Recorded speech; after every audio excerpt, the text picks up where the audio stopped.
So guys, today we are going to discuss how to implement the CI pipeline. And the main objective of this pipeline is to push the Docker image to write Azure Container Registry. So basically what we are going to do, we will create a continuous integration pipeline, or you can say CI pipeline. It automatically builds our ASP.NET Core Web API as a Docker image, and then it will push that Docker image to Azure Container Registry. So what will be the flow? So basically the flow is going to be, we'll create a CI pipeline, or you can say GitHub Actions, going to download the source code. So basically, whenever we make any changes in our application code, and when we push the changes to main branch in Git repository, then GitHub application, GitHub action, going to download the source code first of all. Then it is going to authenticate with Microsoft Azure using OpenID Connect. So what is OpenID Connect? How GitHub is going to communicate with Microsoft Azure using OpenID Connect? We'll discuss in detail. Then once the communication is happening, once the right GitHub action communicate with the Microsoft Azure, then it will get a temporary, right, what I can say, short-lived access token, or you can say OpenID token. So then using that token, right, it can then communicate with the, right, what I can say, Microsoft Azure. And again, first of all, it will get the Azure content the registry access token. So we will discuss. See, if you are getting confused why we are using this, so here we are authenticating using OpenID Connect, then why again we are asking for the ACR access token? So these two are two different things. When to use, what to use, how to use, we'll discuss in detail. Then once the communication is established between GitHub and what I can say, our Azure Container Registry, then the action, GitHub action is going to build the Docker image. Whatever the image it build, it will tag the image. And once it provides some tag, then it will push the image to Azure Container Registry. So this is what we are going to implement in today's session.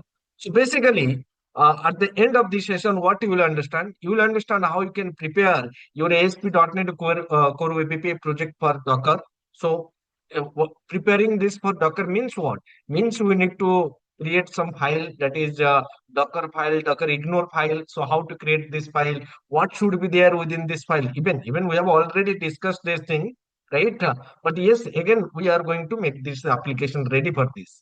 Then once we make our application ready for a Docker containerization, then we are also going to build the Docker locally. We are also going to test the Docker locally by creating the container, right? So once the functionalities work as expected on your local machine, then what you need to do, you need to create one ACR in Azure, Azure Container Registry. We need to create a user assigned managed identity. And this user assigned managed identity is going to be used by whom? It is going to be used by GitHub Actions to communicate with the Azure. Then we need to assign the required ACR permission to this identity. Whatever the identity we created, we need to give some permissions. So what is the permission we will discuss? So what is RBAC? What is ABAC? So there is a difference between RBAC and ABAC. So what is the use of RBAC? What is the use of ABAC? That's what we will discuss. Then we will discuss how to configure GitHub Actions to authenticate using OIDC. In detail, we will see.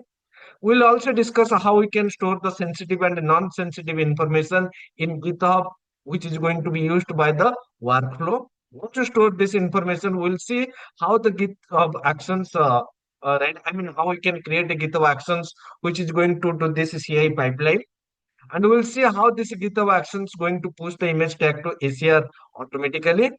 And once it push the image to ACR, then we are also going to verify, right? This is my commit. For this commit, the workflow run. Then how I can identify for this commit what image it is created in the ACR. So that matchingness we are also going to understand. So is that clear what we are going to discuss in today's session? Clear, guys? Yes. Okay.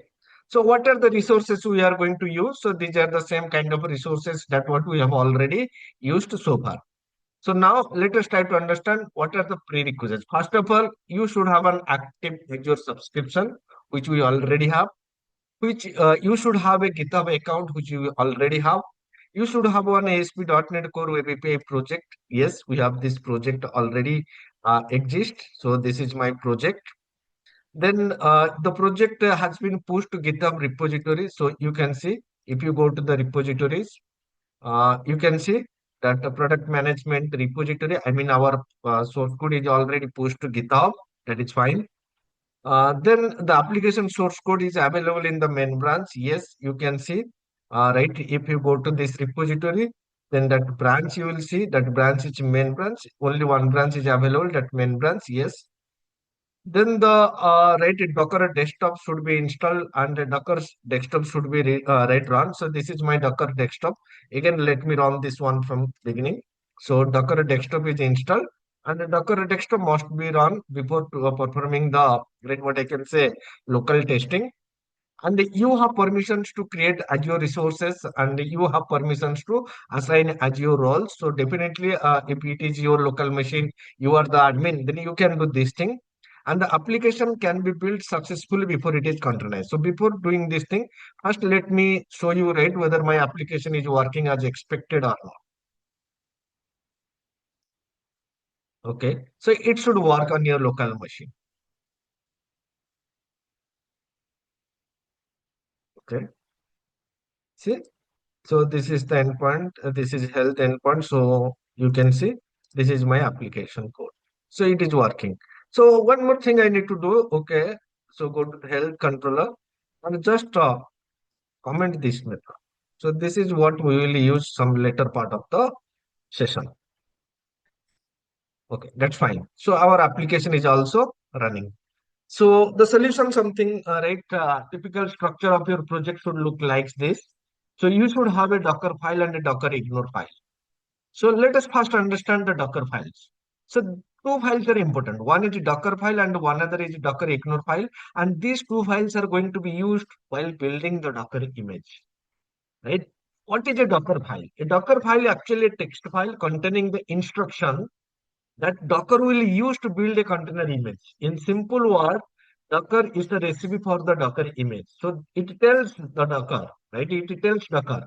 This Docker file tells Docker which base image to use, where the application file should be copied, how to restore NuGet packages, how to publish the application, which port the application uses, which command should run when the application starts. And the file name should and must be Docker file without any kind of a extension. And we have already created this one. So this is my Docker file. And if you want to know how to create this, just right click, add new item, and just add a text file. So search for write a text file and right then just write generate create the file and after creating the file just rename for example suppose a text file one, so I just created this one. So how I can make this as a right what I can say uh Docker file. So we created this one, just right click and rename. So from this rename, right, just remove this one. So once you remove this rename, I mean once you remove this one, then it will become a right file without any kind of a extension. So like this you can create this Docker file and a Docker ignore file. So this is the code what we have already written. This is the build stage, which is going to download the source code, which is going to install the .NET SDK, which is going to restore the packages, and as well as it is also going to publish the output. I mean publish the code. And this is the second stage, that is the runtime. And this runtime stage is going to use the published code which is already available here. And for running the application, I mean, this is the stage which is going to create the Docker image. And why I'm using this runtime and not the SDK? Because SDK is going to be with more space, more memory allocation is required, and that size is going to be also big. So that is the reason why this is the step one of the build stage, which is going to make the application ready. How it will make the application ready? First of all, it will copy the source code from your repository. Then it will restore the NuGet packages, whatever the packages you use. Then it will copy the right application code. Then it is going to build the project. Then it is going to publish the application. So published file it is going to store inside some folder, and the run or the final stage it is going to use that published file. So it is going to provide how the application can be accessible. I mean, what is the port number using which right you can access the application in the container, right? And when to start the application, right? Basically, application start means this is the DLL that is going to be run. So this is going to be right to start the application, and this step is basically going to create the Docker image. So this file we have created, and Docker ignore means while creating the Docker image, right? What are the files we should not put inside the image? That what we need to specify. So these two files we need to create. That is fine, and we have already discussed this thing. Now, what is next? Next thing is how we can test this, right, and how we can ensure that our Docker image is working as expected. So, first and the foremost thing, before implementing the pipeline, you have to test this locally. First of all, start the desktop. Yes, our Docker desktop is running. Here you can see engine is running. So, once the Docker desktop is running, what is the second thing? The second thing, you need to open the command prompt or PowerShell containing this file, Docker file, Docker ignore file, and application source code. So in my case, which is the folder containing these things? So go to the right open file and folder and figure out. So in this case, this is the location. See my project product management API and product management API. So this is the solution folder, and this is going to contain my application. I mean, this is the location where my Docker file, Docker ignore file, and my SN, right, CS pros file are available. So basically, what you need to do next? So to create the Docker image, you need to go to the folder which contain these things. So you need to go to the folder which contains these things. So CS project, Docker file, and a Docker ignore file. And in my case, which is not this is nothing but this is the location. D my project, product management API, product management API. This is the folder location which contains these three files. And then what I need to do? I need to go to that particular location. So we have two options. Either you can use, right, you can build the Docker image using command prompt, or you can use using PowerShell. Anything is fine. Let us open the PowerShell. So for PowerShell, you have to execute this command, which is going to change the directory to that particular location. So Windows PowerShell, open this one. Let me clear the screen, execute this one. So basically now we are in the folder which contains our Docker file, Docker ignore file, and our application CS Plus file. So now what is next? Next we need to verify the right. Next we need to build the Docker image, and we have already discussed what is the command. So we need to use the Docker build command. So this T is nothing but a tag, right? This T is nothing but it will assign a name to the Docker image along with a tag. So in this case, the name of the Docker image is going to be this one, and in V1 is going to be V1. And this last dot symbol is very, very important. This dot symbol means use the current directory. So current directory means what? This is the directory. This is the current directory. In from this directory, please create the Docker image. Why? Now this dot represent the current directory, and within the current directory, we have these files. So that dot means the current directory. Okay. So now let us proceed and execute this command. So open. So what is this? Okay, let me stop the application. Then open the Docker command prompt and execute this one. So this should build the image, right? It should build the image, and once it builds the image, then you can also verify the image using this command prompt. Also, you can verify the image in the right where in the still in the Docker desktop, right? So once this is done, how you can verify the images? So okay, let me go ahead and create here Docker images. So currently you can see only one image is available, and you can also verify the same here. So now go to the images, and you can see product management API V1 image. It is created before 22 seconds. That means our application is fine, Docker is installed successfully, and we are able to create the image. So now before proceeding and doing testing and whatever, we need to ensure this image is correct, and from this image we can create a container which can run our application. And for that purpose, what we need to do, we need to execute this docker run command. So what is this command? Docker run command is basically going to create and start a container. So Docker run command is not only going to create a container, but also it is going to start that container. Once the container is created, later on you can start to remove whatever operation you want to perform, you can do. But at this point, but when we are using this Docker run command, it is going to do two things. First of all, it will create the container. Second option or second thing, it is going to start the container. What is this slash d? D means background. So it is going to run this in the background. Name is nothing but you want to provide a name to your container. For example, I'm providing product management API local. So this is going to be name. So P, right here you can see P 8085. So basically port mapping. So port mapping in the sense, so the host port and this is the right container port. So basically what is the difference between this one? Now you can access the application using your using this 8085 and 80 and your container is running on this port number, right? Two things you need to understand. Your machine can or you can say your server will accept the request on this port number, but your container is running on this port number, so that the mapping is going to be done here. So if you your server receiving the request on this port number, then it will map that request to this particular port number on which your container is running. So here we are setting that environment variable, right? E means environment variable, right, to development. And here, this is nothing but your image name. So whatever the Docker image we created, that name we need to specify here. So once you have this command, now you can run this. And you should see that your container is running. So you will see this is the message. And now if you come to here, you should see the container. Go to the container and you can see this container is created and that mapping is this one, right? And how you can access this application using localhost 8085. Okay, now let us try to verify the same thing. What is it? 808 Sorry, 8081 one port number is 8081. there are two things you need to understand. One is web server, right? And another one is a container. So your web server means what? The external world. So external world means what? The external. So external world or any client.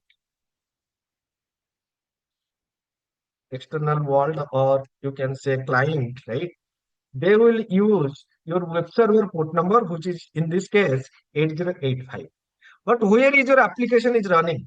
So container means this is the place where my application is running. And this container is running on which port number? 8081. So the client will make a request to your server using this port number, but your application is running exactly inside this port number. So basically what we need to do, we need to map this port number to this port number. If we map this to this port number, then what will happen? Now our application, our web server will receive the request on this port number, which will map or you can say which will forward that request to the port number which is this one, and on this port number our application is running so that we can access the request. So now in this case you can see my application is running on 808 sorry, my web server that is running, it is on this port number, and but the container is running on 8085. So now run the application and see whether it is working. So this is my Swagger endpoint. Yes, it is working. So you can test the health endpoint and all this thing, that is also going to be work.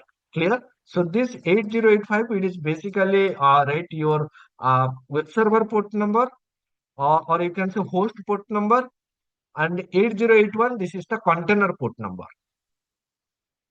Host port number is nothing but your machine port number, and the container port number is nothing but your application code is running. And we need to map this. Clear? Yes, sir. Okay. So now we have also tested the same and our application is working. So later on, if you want to stop the, right, what I can say, this one, right? I mean your container, you can use Docker stop command and you have to provide the container name. So once it is stopped, now try to access and see whether it is working. It should not work. Why? Because my application is stopped. Again, if you want to, right, start the, then you have to use the start command. If you want to remove the container, you can use the rm command. And if you want to, right, and guys remember, if you want to use the rm command, then first of all you need to stop the command, right, container. Without stopping the container, you cannot use this command. Okay. So if you come to here, now you can see this command is what I can say. Oh, now let me start this one. Okay. Now my container is started. Right now, without stopping, let me try to remove this and see what happens.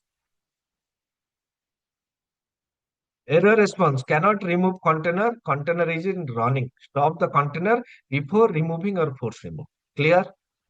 So first of all stop, then only remove.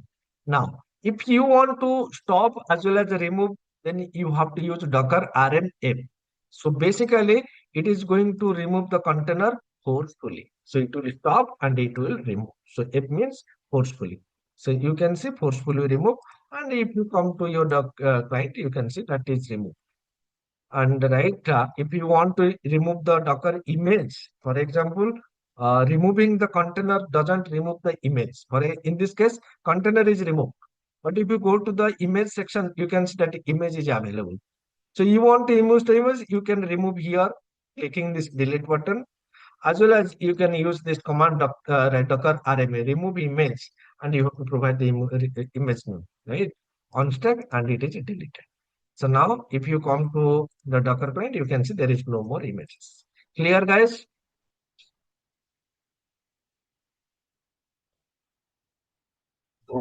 Yes, sir.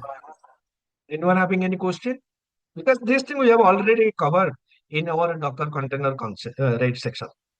Clear?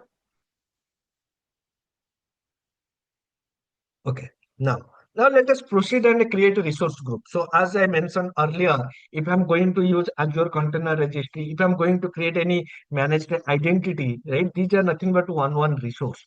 If I'm creating some resources, then those resources must and should belong to a resource group. And actually, resource group is a logical container.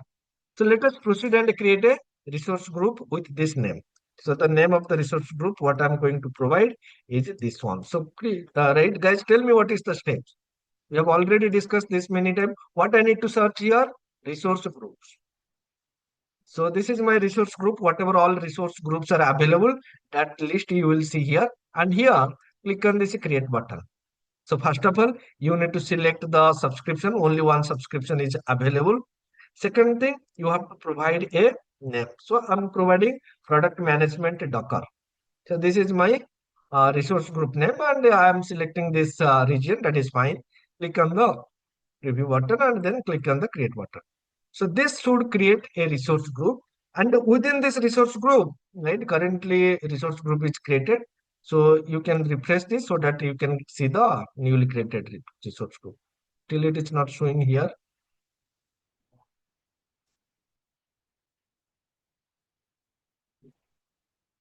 Okay, now you can see this resource group we have just created. That's fine.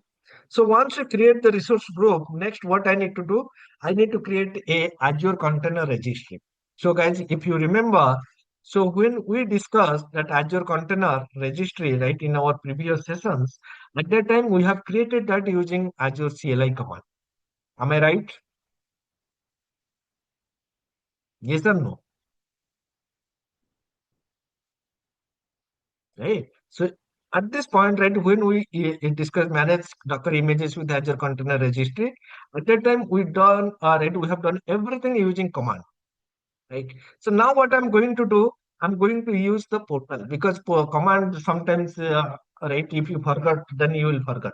But always, right, it is very easy. Understanding the command is fine, but if you know how to do this from portal, that will also make your work easy. So what I need to do? I need to create a container registry. What is a container, Azure Container Registry? It is a private storage location for storing and managing the images. So ACR can be used to store Docker images. It can maintain multiple version using tags. It can contain multiple repositories. In each repository, it can contain multiple images. You can also push images to ACR. You can pull images from ACR. You can also control the managed identity who can push and pull images from the container, Azure Container Registry. You can also integrate CI/CD workflow, right? They can also do some operation within the ACR. So in simple term, ACR is the private image storage location That is also, or you can say it is the private storage location hosted in Microsoft Azure. The image repository doesn't have to be created manually. So whenever I'm saying ACR, two things you need to understand. One is ACR, Azure Container Registry, and another one is repository. That image repository you do not need to be created manually when you push the image for the first time. So when you push the image for the first time, that repository is going to be created. So what we need to do, we need to create the Azure Container Registry. And when we push the image for the first time, it will check whatever the repository name we provided. Is that repository already available? Yes, available. It will push that image to that repository. If that repository is not available, it will create the repository, and within that repository, it is going to put that Docker image. Clear?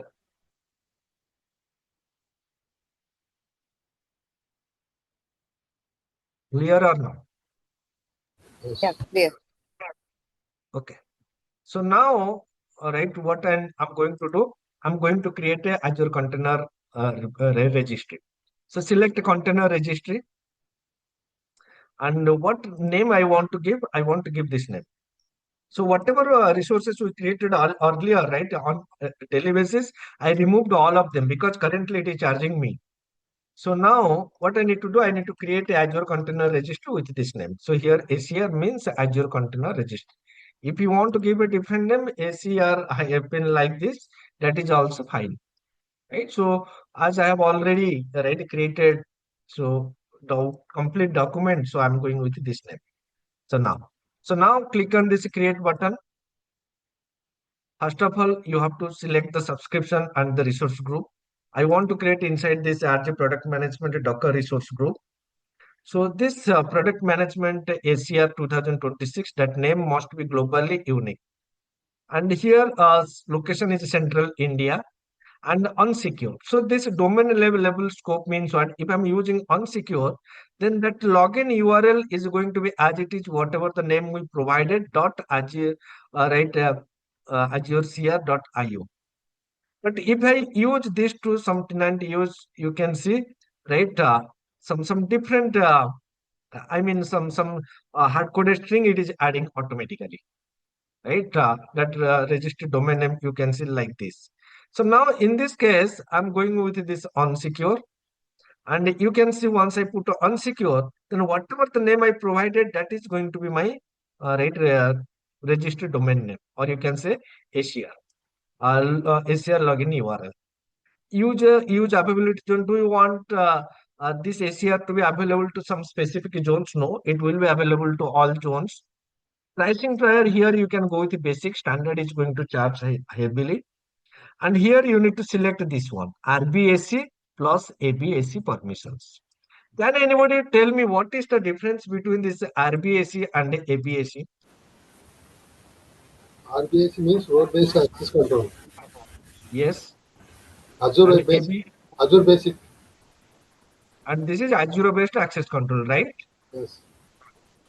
Completely wrong. So what do you mean by Azure based access control? This is not Azure based access control. This is attribute based access control, right?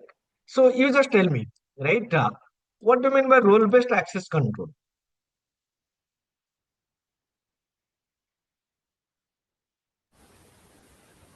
This is role based access control because this is very interesting. And this is attribute based access control,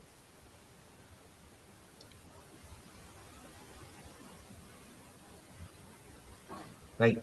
So now, so role based means what? You can have multiple roles, right? Let assume, let from the right very beginner's point of view, right? I'm talking from the beginner's point of view. Let us try to observe what is this, right? So role based means what? You can create some role like right, admin, super admin, right? Sales, like you can say a manager, like like this you are creating multiple right roles. So in this case, so if you if you are having multiple pages, So you want to ensure that all the pages should be accessible by admin or support admin, but the pages which are related to sales, right, they can only be accessible to sales. Some pages are accessible to manager. That means sales cannot access every page, manager cannot access every page, right? So basically, what exactly it means? It means based on the role assigned to the user, he can access certain pages, and he cannot access certain pages. So basically, what exactly it means? It means based on the role, the application will decide whether to process the request or to fail the request. From what I can say, from RESTful services point of view, if I'm creating one endpoint and I want to ensure this endpoint should be accessed to admin user or the user having the role admin, that endpoint should be accessed to the user which is having the managerial role. Then in that case, what we need to implement? We need to implement role-based authentication, role-based access control. Clear? Clear? Yes. Right. Now what is important? Now one page is there, sales page.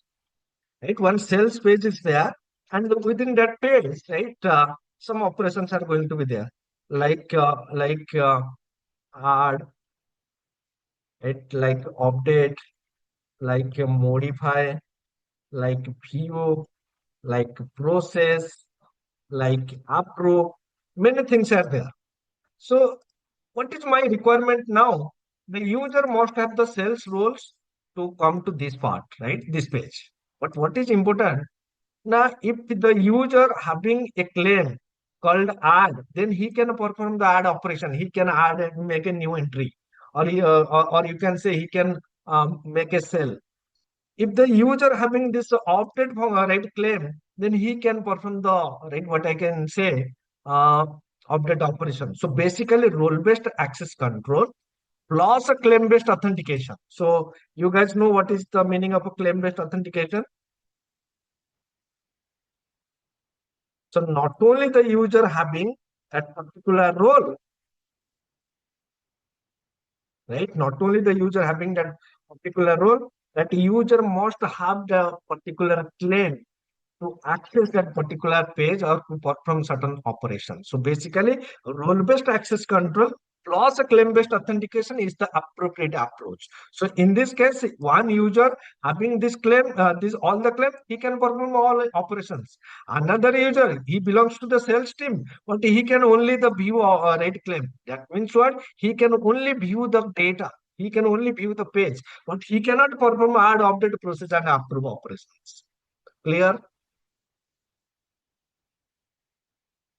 Yes. Right. So basically, you just tell me. So in this case, definitely this role-based access control going to be there. RBAC plus this claim-based authentication is going to be work. So with the only claim-based authentication will never work. So you have to use this RBAC plus claim-based authentication. Similarly here, RBAC registry and ABAC repository permission. So basically what exactly it means? RBAC registry means role-based access control. So basically, I'm creating one identity. Right? Let assume I'm going to create one identity. Right? I'm creating one identity, and that identity having permission to this RBAC. So means what? Now he can what I can say, he can view the repository. He can view the repository. Then ABAC permission means what? Right? RBAC means view the repository, right? And here, the same identity, right? If I'm giving this permission, right, ABAC, right, RBAC, and here I'm giving this, right, ABAC repository control, or you can say ABAC repository permission. So this is nothing but you can say one attribute. Attribute you can consider, right? It means what? Now this is nothing but you can consider attribute, or you can say claim, right? For example, if the user having this pool claim, like pool claim, or you can say push claim, then what will happen? Now, the user can view the repository. Not only the user or identity can view the repository, he can also perform the push operation and pool operation. So not right. So that is the reason why these But can two you are very can you repeat one more time? See, when we have RBAC registry, like, can you repeat this one? Claims. okay. First of all, tell me if you are only having this role-based access control, then that right more granular level security can you provide? So I'm only going with role-based access control, and my requirement is I want one user to having the sales role, but each user can perform right. Each sales user can perform different operations. Some of the sales role they can perform add update. Some other sales role they can perform modify and view. How you can implement this?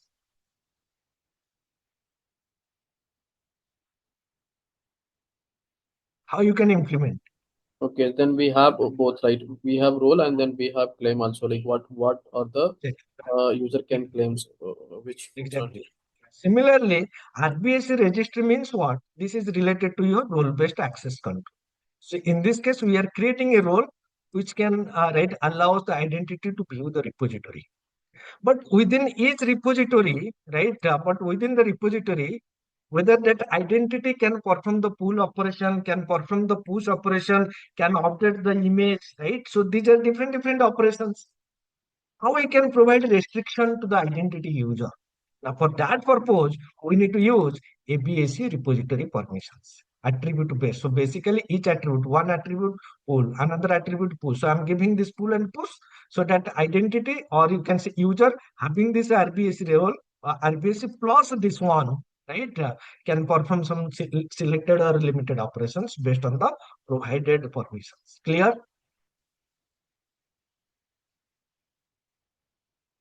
Clear? Yes. Okay. So here I'm going with this option RBAC plus right ABAC repository permission. So once we provided this thing, click on the review plus create, then click on the create button.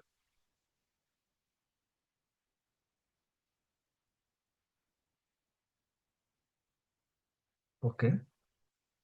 So initializing the deployment. Okay, deployment is created. So clear guys how to create a right what I can say Azure Container Registry. Clear? Yes. Now. Yes. So now we need to understand one more important terminology, right? What is that terminology? Managed user identity. Managed user identity, right? User assigned managed identity, or you can say managed user identity. User assigned managed identity. That's tell me. So if you want to access any particular website, then what you need to do? You need to register yourself. Am I right? For example, I'm accessing this right Microsoft Azure portal. So basically, I have to register here. So when I'm saying registering, that means what? I need to create something called a username and password. Without the username and password, I cannot access this application. Am I right? Yes or Yes. no? Yes. You have to. Right. Now, what is this user assigned managed identity? So technically, it is a resource. Technically it is a resource. Sir, if I'm saying technically it is a resource means what? Now the way I'm creating a ACR, the way I'm creating Azure App Service, the way I'm creating Azure Service Plan, the way I'm creating right Azure SQL database, like the same way I can create one user assigned managed identity. Clear? First Yes. point is clear, it is a resource technically. Now the question is, why should I create this resource? I'm creating ACR. I know why I'm creating ACR because I'm going to store the Docker images. I'm creating Azure App Service. Why? Because I want to deploy my Azure ASP.NET Core Web API project. Right? Then why should I create this one? Now sometimes what happens? Now sometimes, right, to one service, right? Sometimes one resource needs to access another resource, and sometimes some external right survey, some external provider wants to communicate with Azure. So these are the some difference. So one resource, some right a case want to communicate with ACR. External provider wants to communicate with Azure. For example, GitHub wants to communicate with Microsoft Azure. Then how that communication is going to be possible? Do I need to share my username and password to everyone? So do I need to share my Azure user credential to the external world GitHub? Do I need to share? Do No, I need to share my username and password everywhere? no. No. So my username password is for my internal purpose. I want this username and password to log into Azure. But when Azure services wants to communicate with each other, when some another service, right, or another provider wants to communicate with Azure, I don't want to share my own credential. Then, but without any kind of connectivity, that communication is not possible. Am I right or not? If there is no connectivity, then how the communication is possible? Anyone can access any resource. That security is not there. So we don't want to share our username and password. And at the same time, we also want to maintain security so that no one can access anything else with proper credential. So both we want to achieve. First thing, we don't want to share our information, username and password. Second, we want secure communication between the resources or between the external world and Azure. So for that purpose, we need to use managed identity. So managed identity means what? It is a resource, and this resource, or you can say, this is the resource which is going to be managed internally by Microsoft Azure, and using this resource, that communication between one service to another service, between some external provider to Azure, Azure to external provider is possible. Clear? So you can consider this is some this resource is very similar to one type of identities, one type of you can say user having some right credentials. But that credential we are not going to expose, but it is similar to this one. So this is a resource. Using this resource, once a resource communicate with another, external world can communicate with the Microsoft Azure, or Microsoft Azure can communicate with the external world. Clear? Clear, guys? Yes. Yeah, click. So now, why we need to create this user assigned managed identity? So if I'm going to create this identity, then the question should why? Now tell me, if I'm going to implement CI pipeline, continuous integration pipeline, that means our GitHub action wants to communicate with Microsoft Azure, yes or no? Who will push the Docker image to my Azure Container Registry? GitHub actions, yes or no? Yes. Yes. Then if GitHub action wants to communicate, that means that communication must be secure. They needs to use some kind of identity, and that identity in Microsoft Azure is nothing but user assigned managed identity, or you can say simply managed identity. So we will create this managed identity to communicate between GitHub Actions to Microsoft Azure. How that communication is going to be happening behind the scene, we will discuss. Let us first create this user assigned managed identity. Clear? Yeah. Okay. So how to create? First of all, you need to search managed identity. So here you can see managed identity. You need to search, select this one. Currently, there is no managed identity. So I want to create a managed identity with this name, OIDC. What is OpenID Connect? We'll also discuss. So today you will get the clarity. All whatever all discussed so far, that clarity you will get today. So click on the create button. So first of all, as you can see, technically it is a resource. Technically, if it is a resource, definitely it needs to be created inside a resource group. So again, you can see this is managed identity resource, and then this resource I want to create within the subscription, and inside the subscription, this is the resource group. So again, we need to provide a name to this identity. Every resource, whatever we created, having a name. Similarly, for this resource, I'm providing this name, and this name is going to be used by Docker. Going to be used by GitHub Actions to communicate, right? So this is my resource name, or you can say identity name. Region, you can select, India or any specific region you want to select. No, isolation scope or resource group not required. Click on this create button and then click on this create. So this resource, or you can say this user identity we created. Clear, guys? Yeah. Clear? Yeah. Right. Now we have created, like, right, let us try to observe. If we create a user, if we create a user, does that user access every pages by default? No. But once you create a user, then we need to give some kind of roles and permissions. According to the roles and permission, that user can perform certain operations. If I'm creating a user, if I'm not giving the sales roles to that particular user, can that user comes to the sales space? If I'm not giving this add, update, modify, read permission, can that user perform the add, update, and modified operations? Yes or no? No. No. So basically, what we created here, we created one identity. But did we provided any kind of roles and permissions to that identity? No. No. If we have not provided any kind of roles and permissions to that identity, then what is that identity is going to do? He can't do anything, right? Yes. Then what is the next step? The next step is to give permission. So what is that permission? Now what permission we need to give? We need to give Azure Container Registry permission. Clear, guys? Panay, can we, will we not create a role? Sorry? Yeah, that is, see, when I'm Role. saying permission means it is going to be role, Okay. right? I'll see what permission and what roles, right?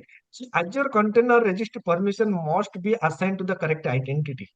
Right? Currently, we have two identity. Two identities may need permission. So one is managed identity that we just created, which is going to be used by whom? The managed Git, identity, what we just created, that is going to be used by whom? GitHub. Actions. And your Azure user account, right? What we logged in. So we just logged in using our username and password. So we also need to give permission to that particular user, right? So that he can browse images in the Azure portal. Right? So we created one Azure Container Registry. Until and unless we are not giving permissions to the managed identity or to the user groups, they cannot access that container. Sorry, Clear? sorry, Panay. Second point, I'm not clear. Okay. Let me give you that clarity. Container registry we created. Right. So this is my container.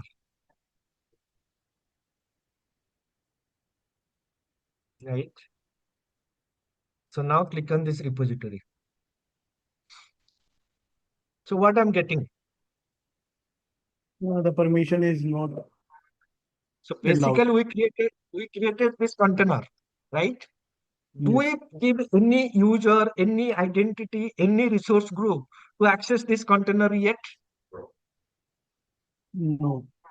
No. So if you are not giving permissions to anyone, even you are the admin, you cannot access. So you have to give the permission, right? So currently we have two users, right? One user who logged in. So basically you can see Pranay Kumar 7, this is my username. And the second one we just created, right? That user Identity. is that identity user.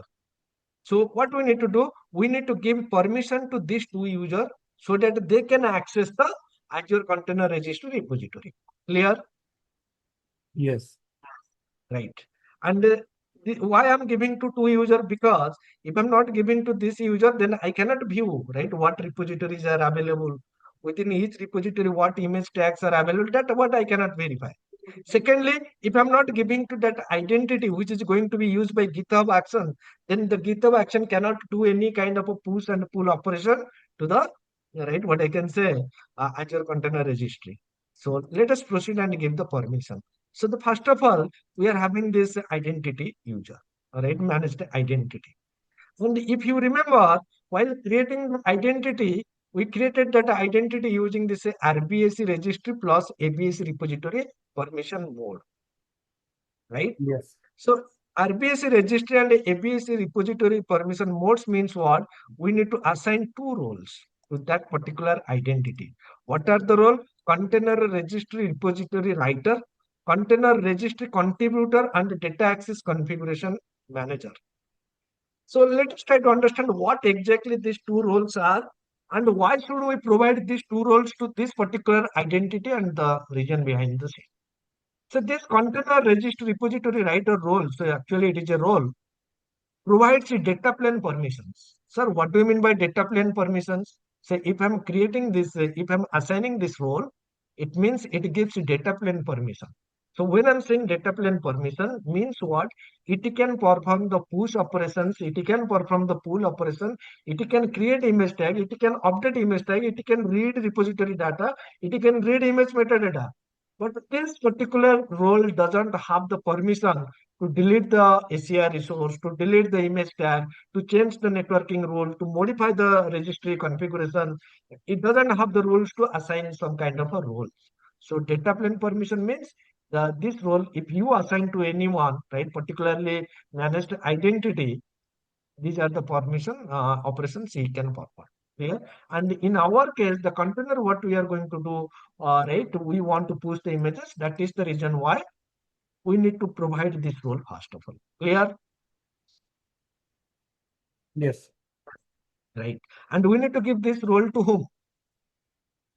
Identity or Identity. our identity? Yes.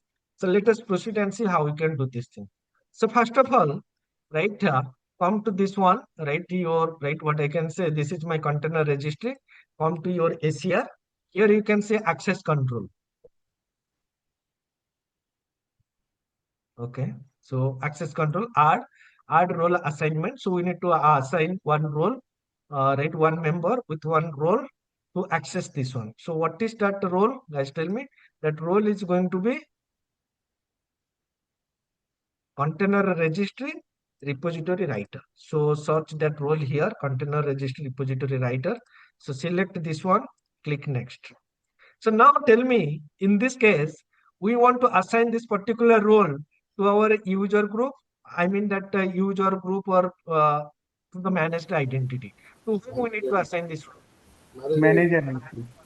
Managed identity. So once you select this managed identity, select this select members.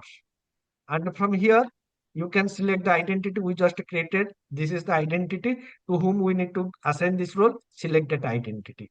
And then select this and select this. So basically, you can say to which member, suppose multiple members you want to provide. Multiple time you can select this one. So currently we are having only one identity and we are giving this role to this particular identity. And then click on this review assign. Again, click on this review assign. Clear? Yes. Right. Another role we need to also give, right? So container registry contributor data access configuration manager. So basically, if you remember, we have enabled ABAC enabled registry. So ABAC means attribute based access control.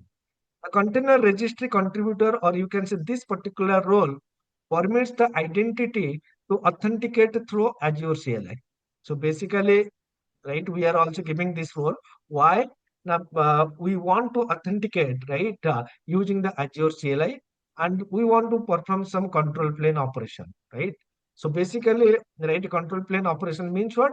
Authentication kind of things. So basically, right, if GitHub action want to do some operation on the container registry ACR, so this role means what? He can perform the operation, push, pull, all these things. But until and unless that GitHub action is not authenticated, he cannot do the operation. So for that purpose, we need to use this rule. So this rule will give right a command like AZ ACR login, right? It to be execute and perform the registry, or you can say login kind of operation. And once the login is done, then the user can perform this pull push operation. So that is the reason why both we need to give, right? Both operations, I mean both role we need to provide. And this is again, we need to follow the same approach. right? Add role assignment. Search for this one. Select this one. Click next. Manage the identity. Select this one. Select the identity. Select this one. Select review. Review and create. So basically, we provided a two role. One role is basically used for authentication. Guys, give me 1 minute.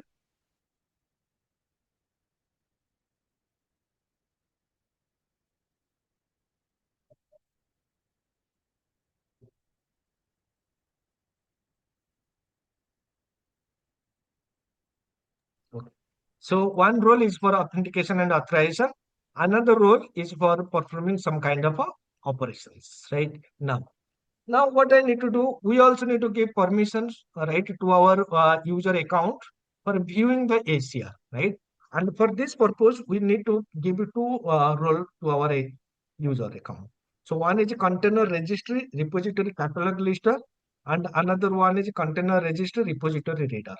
So one is catalog listener, another one is catalog another one is reader. What is the use of these two roles? So this particular role allows for listening all repository on an Azure Container Registry. If you give, then you can view all the, right, what I can say, repositories. But you cannot view the content within the repositories, right? And if you want to open the repositories and if you want to verify the, right, what I can say, image tag on all these things, then you need to give this particular permission. So basically, one role to view the list of all repositories, and this role is basically to view the content of each repositories. Clear?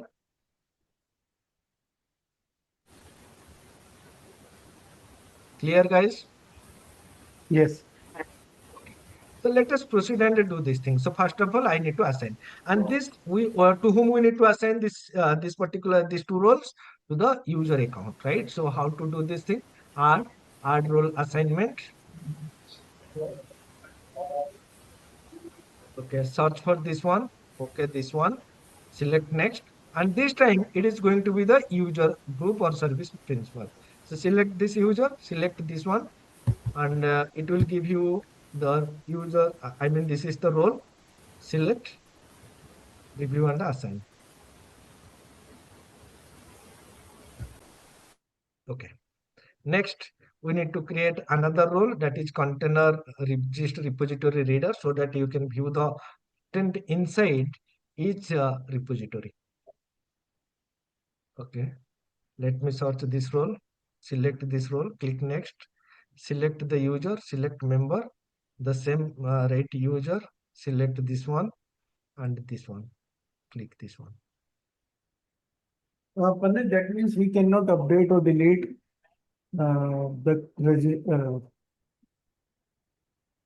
What? he cannot delete the registry. See, you can see there are a few things you need to understand. One is ACR. ACR is the resource. Repository.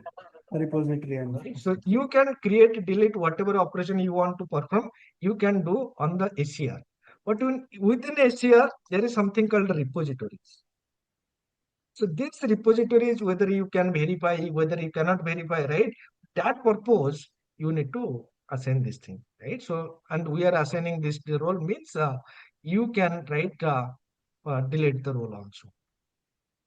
This one. By this role, the user is able to delete the repositories, right? Yes, yes. Okay. Right. So now, right. So once this is done, right. So far what we have done, we have created. Now, if you go to the overview tab, or you can say repository tab, currently there is no repository, so nothing is showing, right? Earlier it was showing that error. Now it is showing no results for. Why? Because we have given the permissions to this particular user to view the repositories. So the next important point that what we need to understand is creating the federated credentials, GitHub federated credentials. What is this? Right. Now what we have created? Now we have created one managed identity. Now we have created one managed identity. This managed identity is going to be used by whom? GitHub Action. GitHub Actions, right? But there are 1,000 GitHub Actions are there in the market. Which GitHub Actions can use this managed identity? So basically, right, when GitHub Action send a request, GitHub Action sends one request to Azure. Azure needs to validate that request or not, Yes. right? Using it is send a request, and here Azure needs to Authenticate. verify the Request. identity of the what I can say request. So in this case, right, how the Azure will verify whether the request is coming from a trusted source or not. That's what we need to verify. Yes or no?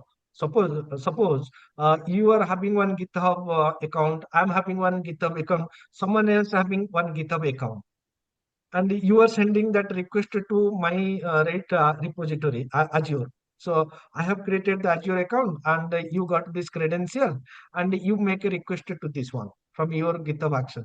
Someone else also sending the request to this particular ACR. You are also sending that request to this particular ACR. Then this particular ACR, or you can say whatever the identity we created, should accept the request from the GitHub action, which I created, or which you created, or which someone else created, or it should accept the request from all the GitHub accounts. It should accept the request only from who has created. Right? It should accept the request from the trusted account, not from every other. So basically, what we need to do, we need to create something called a federated credential. Federated credential means what? Now we are going to store the GitHub informations. GitHub informations, right? So GitHub informations means what? Right? GitHub information means what? Now, what is the repository? Repository. Second one is the branch. So first of all is the account, username or owner name. It's this information we need to store. So once we store this information, and once we assign this information, right? Once we assign this federated credentials to identity, right? And when the user GitHub send a request to Azure, then it is going to check this. We have already stored this federated credential in Azure. So Azure is going to check the request is coming, whatever the user repository, whatever the branch, right, sent by this GitHub action, and whatever already stored in my red credential, both are match or not. Clear? But in this, we will also provide user ID or password of the user. So if you are providing a user ID and password, then what is the use of a managed identity? Do I need to share my user ID and password to GitHub?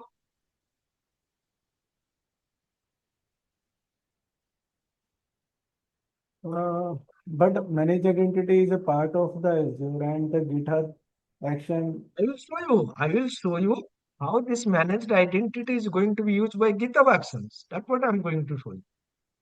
Clear? Okay. So you know how SSO is implemented?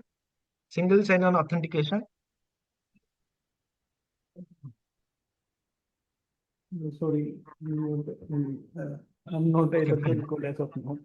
Okay, forget about it. So how to implement, right? How GitHub Action will use this managed identity to send a request to Azure, right? That's what we are going to discuss. So for now, just remember, federated credential means we are storing the GitHub information on the Microsoft Azure, so that whenever any particular GitHub right action send a request, so that information is going to be validated. So whatever we stored in the repository and whatever the client is sending, both are matched or not. If both are matched, request is validated. If not matched, request is cancelled. So in this case, right, this federated credential, it is going to store some information. What information? So you can consider one is issuer, who will issue the token, subject that the payload you can say related to GitHub, and audience, this token is for who. And we have already discussed how to get the right, what I can say, GitHub credentials. I mean, GitHub information. This is the repository ID. This is the owner ID. This is the owner username. This and this is the repository name. So this information we already know. So now what I need to do, so we created a one managed identity. And we want to ensure this managed identity should accept the request, right, from which repository, guys, tell me. It should accept the request from this login username from this particular repository and from the main branch. Clear? Yes. So we created this identity and we want to ensure this identity should accept the request from this particular username, branch, and the repository. If someone else from with a different login name or a different repository ID, or you can say different, what I can say, uh, owner ID, then the request will not be handled and this identity will not handle that request. So let us see how we can do this thing. So first of all, for our identity, right, managed identity, we need to add this information. So how we can do this thing? So let us try to. Sure. So first of all, search managed identities. So we have created this managed identity. So now click on this one. So this managed identity is going to be used by GitHub. Then which GitHub will use this managed identity? That information we need to store. So how we can do this thing? Now here you can see the settings section, and within the settings section, something called a federated credential. So click on this one. And here click on this add credential. And this time, right, what option we need to choose? We need to choose this one, GitHub Actions deploying Azure resources. So in this case, this option is going to be GitHub Actions deploying Azure resources. This option we need to select. So basically what exactly it means? It means this federated credential is for GitHub. So you have to select this option. And once you select this option, you need to provide. So you can see who will issue the token, that is already provided. Who is the organization? In my case, that organization is going to be Pranaya.net. So this is going to be my organization. What is the repository name? Repository name is going to be Product Management API. And what is the entity? Entity is going to be branch. And what is the branch name? That is going to be main branch. Somewhere you should find. Okay. So default branch, in this case, it is going to be main. So this what we need to provide. And after this, we need to also modify the subject identifier. So this is the wrong identifier. So by default, it is not including the user ID and the repository ID. So that's what we also need to specify. So the current identifier is going to be this one. Clear? So here you can see repo. So pranay.net user ID, repository name repository ID. So these two things are missing. So you just need to update this value. Right? And name, you can give a name to your credential. That's fine. So what is the name you can give? GitHub Product Management API. Any name you can give. That is fine.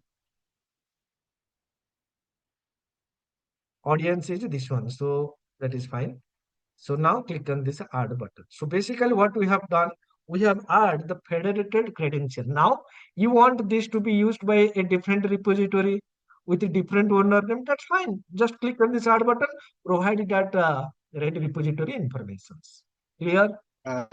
In case of Azure DevOps, how can we add them? Like any other setup or same thing we need to So follow? for Azure DevOps, is that communication between external and internal? Azure Like the DevOps means it is repositories already will be within the on Azure the. environment. It is already within the Azure environment, right? We are already in Microsoft Azure. And here, both are two provider. GitHub is different and Azure is different. That is the reason why these federated credentials are required. And in case of Azure, that is a different story altogether. So that option is going to be different.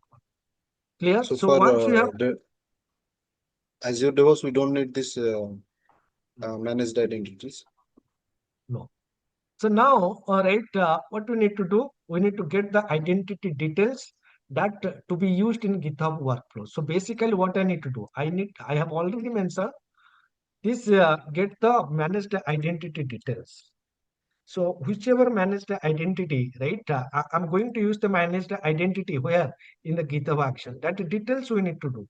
So basically, if you go to the overview page, so please copy this client ID. So this is going to be my client ID. So this is my client ID. So copy this client ID. Yes, I copy this client ID. Second one is subscription. So subscription ID you need. See, this client ID means what? This is the managed identity client ID. Clear? Yes. Then the second one you need is the Azure subscription ID.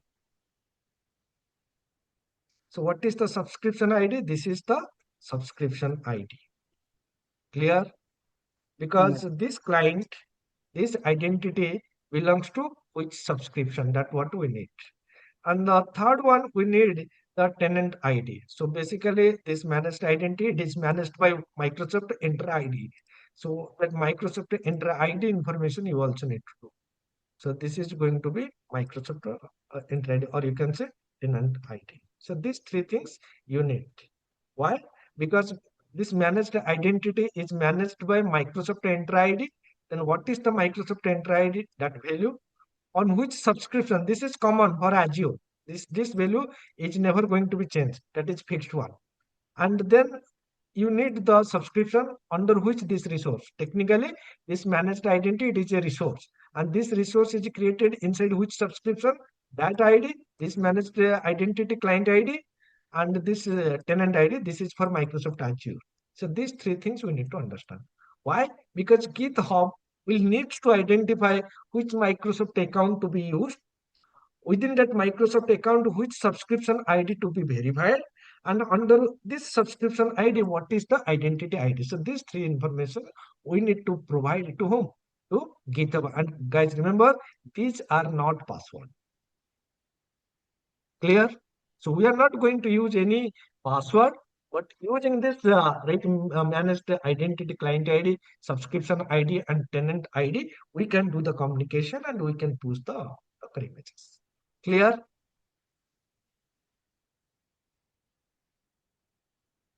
Clear or not?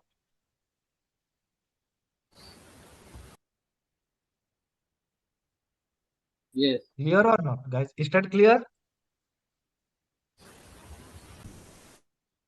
I don't know what happens. Is that clear to Yes. everybody? No, I don't know why you guys are being silent. Okay. Now let us go to the right. What I can say, GitHub. So in GitHub, what we need to do? We need to add these as secrets. We need to add these as secrets. So let us proceed and do the first thing. So we are going to add these secrets. So how we can do this thing? First of all, open your repository. So go to all repositories. On which repository you are working? I'm working this product management API. Select this repository. And once you select this repository, you will find one option called settings. And in the settings option, you will find something called secret and variable. And from secret and variable, click on this actions tab. And from this tab, you can write store secrets, as well as you can also store variables. So now we are going to store the secret. So whatever the secret you stored already, that list will be visible here. If you want to create a new secret, you have to click here.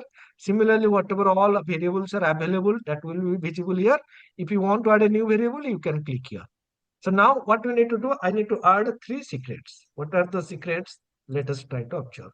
So one is name, you can give anything, Azure Client ID. So click on this one, name is Azure Client ID. What should be the value? This is going to be the value. Clear? Clear or not? Yes. Yes. Add this one. Why it is not taking time? It should be okay. So you can see that repository secrets is available. Create another. This time that name, see whatever name you want that you can give Azure subscription ID.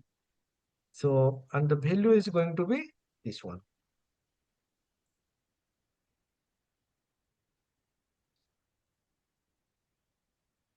Then create another secret, and this time that name is going to be Azure tenant ID, and the value is going to be this one. Okay. So we have added name, and the name we can give any name we can give, or the See, these are the name right we have provided, and this name we are going to use in our workflow. Whatever name you give right here, that name you need to use in the workflow. okay. Right? Okay. So once we provide this thing, next what we need to do, we need to add some right repository variables, right? So again, right, we need to provide some variable name, right? Okay, come to here. Variables means you need to go to the variables tab, and from the variables tab, first of all, ACR name. ACR, what is the ACR name? Azure Container Registry name. So ACR name, in my case, what is that ACR name? Can anybody tell me? Container Registry. Go to the Container Registry. So this is going to be my ACR name. So that what I need to copy and I need to paste it here. So this is going to be my ACR name. This is a variable, right? Another repository variable also I need to add, that is ACR login server. Okay, click on this one. Name is this one, ACR login server. And from here, can anybody tell me what is the login server URL? This is going to be the login server URL. Copy this value and paste it here. Add this one. Next one is image name. So whatever the Docker image we are going to create, that name, right, we need to give a name. And apart from name, the remaining tag, it is going to generate automatically. So image name is going to be product management API. So any name you can give. That is going to be the image name. So we have added also few, right, what I can say, variables. Next, what we need to understand, we need to understand this workflow. So the most of the things we have done, let us try to understand this workflow. Anyone having any question? No problem. Okay.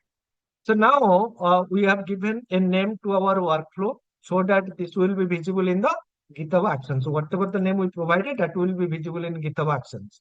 On is basically going to define when this workflow is going to run. So basically, when we push to the main branch, this workflow is going to be run.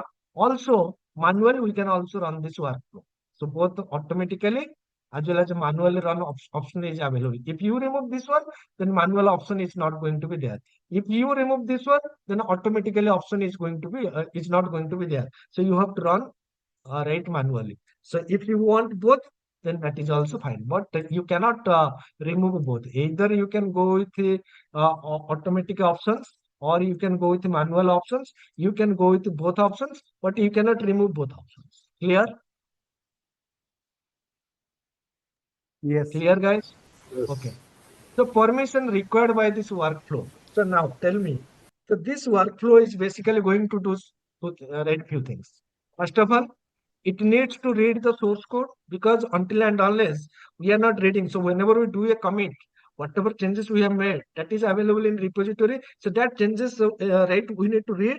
We need to build and we need to push. So basically, we need to read the code from the repository. So content read. Content read means it will allows the workflow to read the source code from the repository. ID token write. So ID token write means what?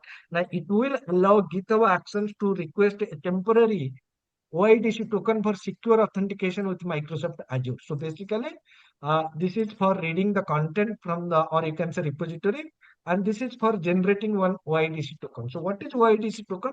We'll discuss in detail. For now, just remember OIDC means it is a short-lived access token. It is a short-lived access token that is going to be generated by the GitHub action. So, uh, we can consider this is the right operation. So, guys, remember this OIDC token means what? OIDC token means it is not communicating with Microsoft Azure. OIDC token means what? It is not communicating with Microsoft Azure. In very simple, you can say, suppose I'm having one endpoint. I'm having one endpoint, right? Which is going to return me one access token. Suppose let assume, so which is going to return me some token, some access token it is going to return.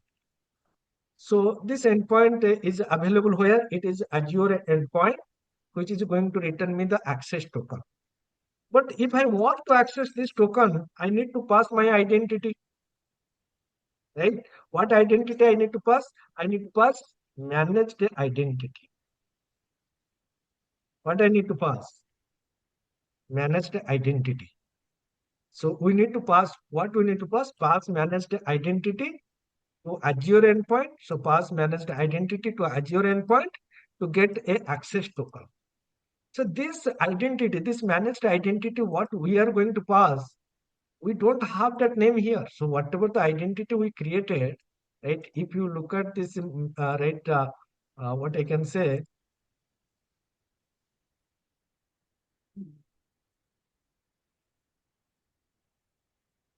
this identity information we are not passing. What we are having with us, this information. So basically, by taking this information, it will create one OIDC token. So basically, OIDC token means one endpoint within the Microsoft Azure to whom we need to pass this managed identity, client ID, subscription ID, token ID. Along with this values, right? The identity is going to append something else. One is issuer, right? Another one is audience. Another one is signature. And by passing all these things, right? Along with this value, it will generate one token. And that token we call as OIDC token, right? And this OIDC token basically means what? This OIDC token we need to pass to get the access token. Pass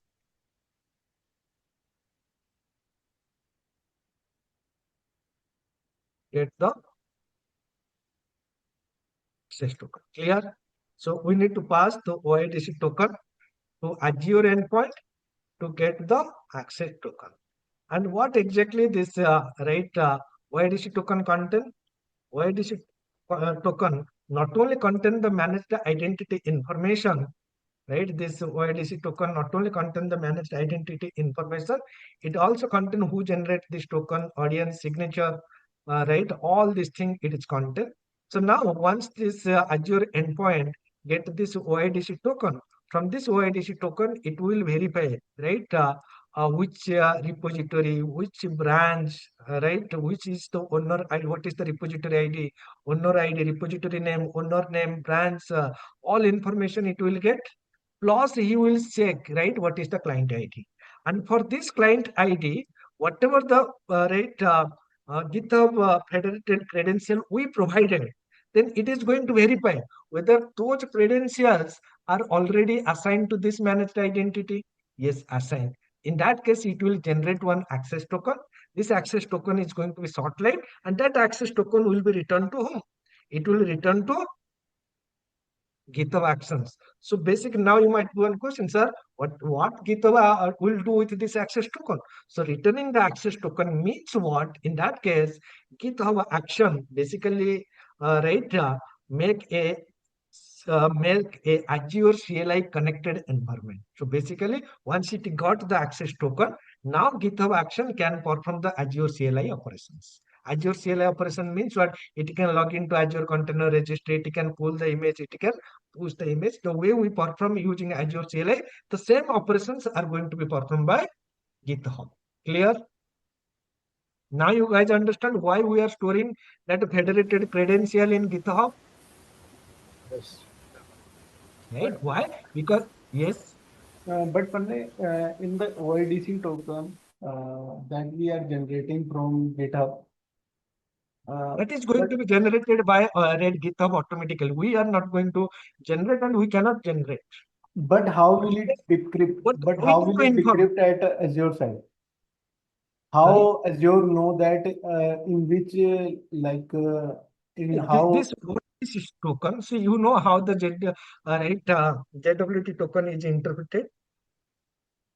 So yeah. this OIDC token exactly this is a JSON web token.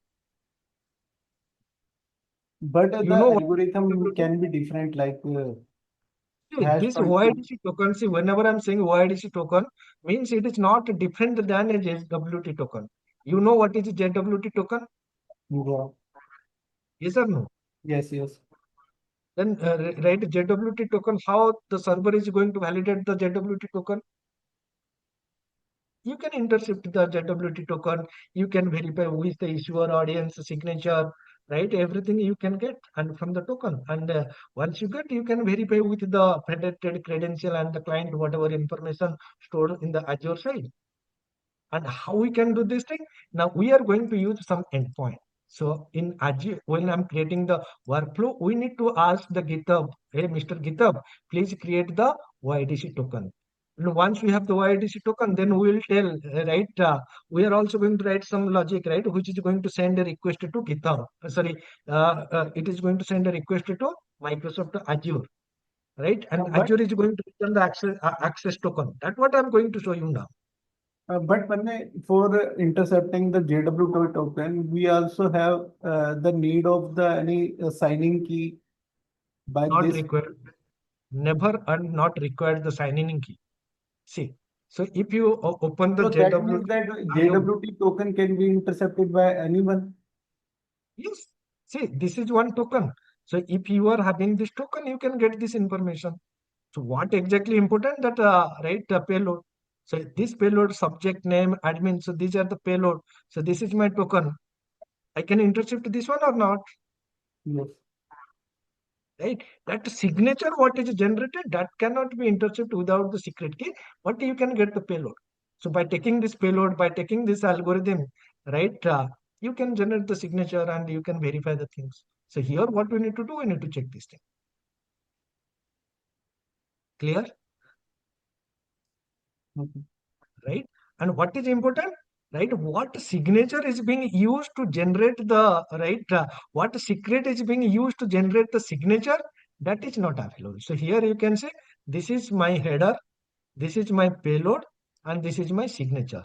So that value whatever we provided, that is encrypted. That decrypted value you see here. But what signature is being used to generate the complete payload, that is not, that signature is not available. But payload you can see here using JW. So, and once you got this value, you can check, right, whether these values are correct or not. Now, clear? Yeah. Okay. So this ID token means it will allow the GitHub Actions to create the OIDC token. So let us see how we can do this thing. So then what we are doing here, we are creating some reusable values. So ACR name, which we have already stored in environment variable. Login server name, we have already stored in environment variable. Image name, we have already stored in environment variable. So this is the Docker file path. So Docker file path means what? Where is your Docker file present? So in my case, this is the place where my Docker file is present. So within this folder. So that's what I specified. And the build context. Build context means what?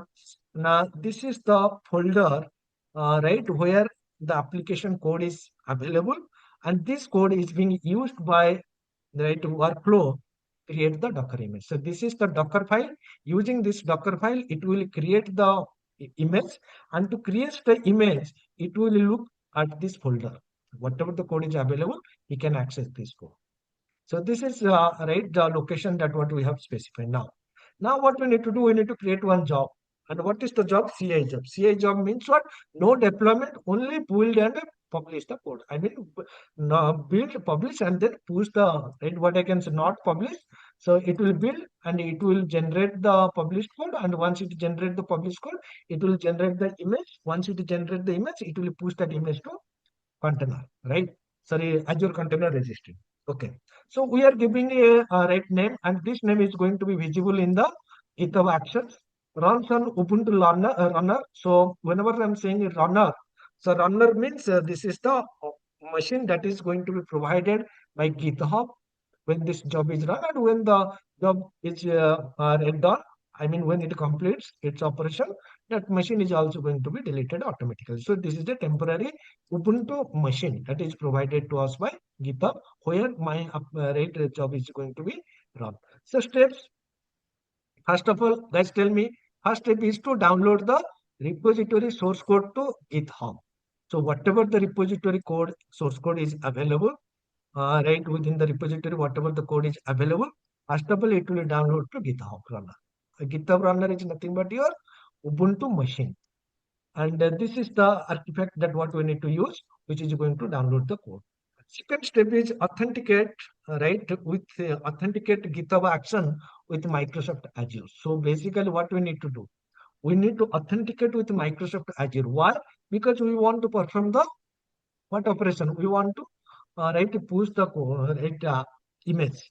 So first of all, what we need to do, first of all, GitHub creates a temporary OIDC token and present it to Azure. So this temporary OIDC token means it is very similar to your JSON web token. So it will present to Azure. Azure verifies the OIDC token against the federated credential configured for the user assigned managed identity. After Azure login succeeds, the workflow is authenticated with the Azure as the user assigned managed identity. So let us try to understand this thing. So first of all, this is right Azure login. So basically, we are logging to Azure, right? And here you can see we are providing this information. So what informations we are providing? Client ID, so tenant ID, subscription ID. So client ID, tenant ID, subscription ID, we are storing in secret. From the secret, right, we are right getting this information. And now Microsoft Azure, right, GitHub will take this information and it will create, right, exactly what exactly it is going to do. It will create one OIDC token. Who will create OIDC token? GitHub. And once the OIDC token is created, then it will call this endpoint, right? Which endpoint? Azure endpoint. And once it calls the Azure endpoint, right, what will happen, right? So basically, that connection is going to be established. If everything is fine, it will go to the next step, right? And if connection is not fine, it will right make the job fail. Clear? So what is the step two? Authenticate with GitHub Action, authenticate GitHub Actions with Microsoft Azure. So how it is going to authenticate? Now it is going to right authenticate using the OIDC token. Who will generate this OIDC token? That is going to be generated by GitHub. When it is going to generate by GitHub, when we use this artifact, Azure login @v3, when we write this thing, and we need to provide this information, means what? Means by taking this client ID, tenant ID, subscription ID, along with the current Azure, along with the current GitHub resources. GitHub resources means GitHub owner ID, repository ID, branch name. So this information plus who is the issuer and who is the right audience. By taking all these things, it will make a request, and Azure is going to verify all these things, or whether this managed identity is correct or not, whether this managed identity having access to this particular repository or not. So all this verification is going to be done, and if the verification is completed, right, then what it will return? It will return a user assigned managed identity. Technically, right? If you speak technically, sir, what is the meaning of here? User assigned managed identity means it will establish the Azure CLI connection with the Microsoft Azure. So GitHub, currently this job is running on a operating system called Ubuntu latest. Within this Ubuntu latest, it will open the command prompt or bash, or you can say PowerShell, whatever is available. And from that command, right, from that cell, that the connection between the right, that cell with the Microsoft Azure is established. So once the connection is established, after this step, you can execute the remaining step. Clear? In this uses Azure slash login at the rate v3, what is this? Sorry? The uses Azure slash login at the rate v3, what is this? So this is the right action. Action means what? Now it is going to perform some operation behind the scene. What operation it is going to perform? It is going to invoke this Azure login, right, endpoint. And what exactly this Azure login endpoint means? It is going to communicate with Microsoft Azure to establish a connection between the Azure CLI, which is currently running on this machine, with the Microsoft Azure. How it is going to be performed? By using the OIDC token. How that OIDC token is going to be generated? With this information plus Microsoft, right? We are running this GitHub action on Microsoft on the GitHub. So that GitHub repository information he already know. By taking those GitHub repository information along with this information, it will generate the OIDC token, and that OIDC token it will pass to Microsoft Azure login endpoint, and that login endpoint is going to verify the client, and along with whatever the repository information we provided, and whatever the repository information is already stored for this managed identity is matched or not. If it is matched, then connectivity is going to be succeeded. That means now from this machine using Azure CLI, we can execute CLI commands. Clear? Yes. Clear? So Yes. with these steps, what is happening? With this step, only the connection between your application or between your machine with the Microsoft Azure is established, but not with the ACR. Because to communicate with ACR, we need to use the ACR login URL, right? So now, so once this is done, next what we need to do, we need to access a short lived access token for ACR using the user management identity. Already we are having the management. See guys, remember when I'm saying user assigned management identity means what? We are coming here means our machine is now successfully connected with the Microsoft Azure. That means we can execute CLI command. So now once the connectivity is done, next what we need to do, we need to get the ACR access token, right? So how we can get the ACR access token? Let us try to understand. So first of all, we need to give a unique identifier, right? That identifier name is ACR token, and this right ID is used to by letter step to refer to output created by this step. Means what? Now this is step number 3, and inside this step it will generate one token. That token we will use in the next step.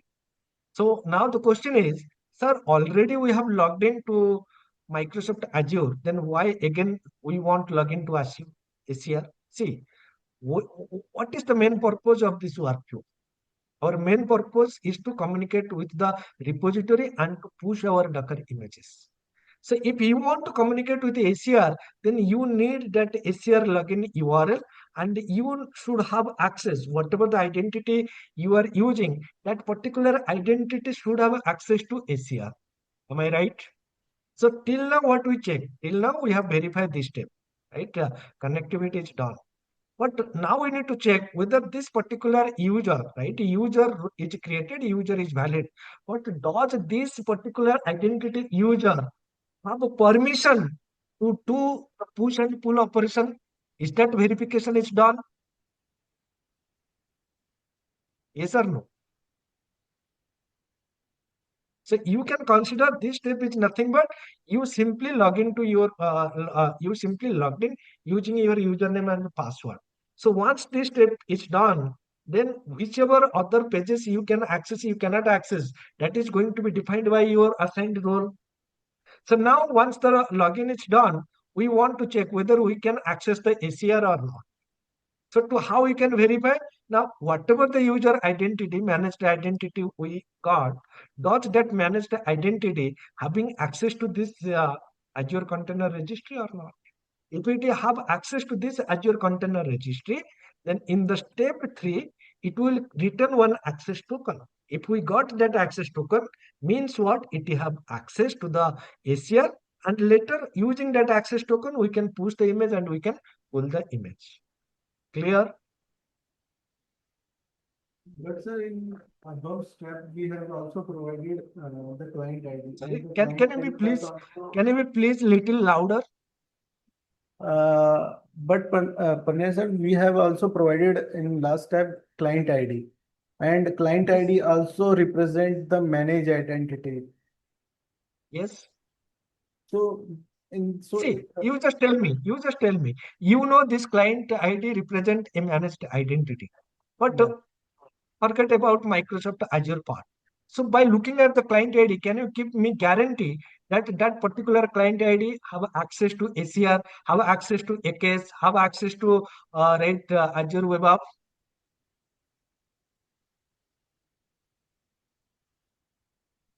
Okay. Right? So basically, we need to verify, na? Without verification, if I am trying to push the image, it might be fail.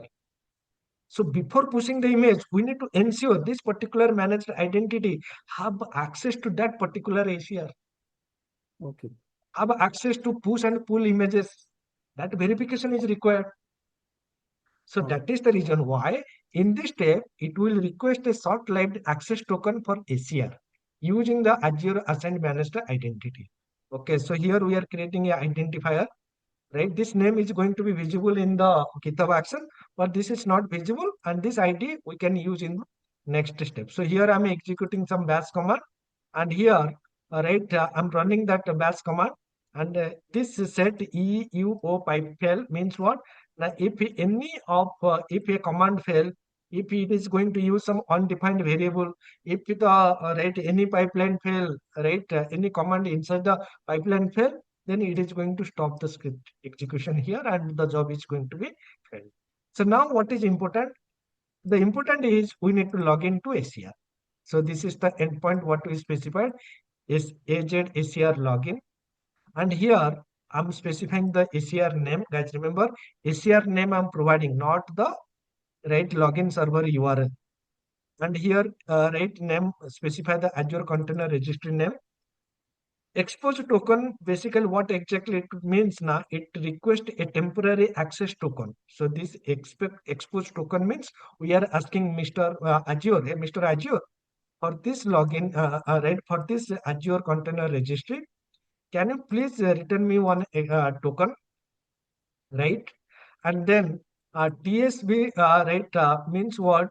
Now select only, return the selected token, selected token as a plain text. So TSB means no JSON formatting, only return the text value.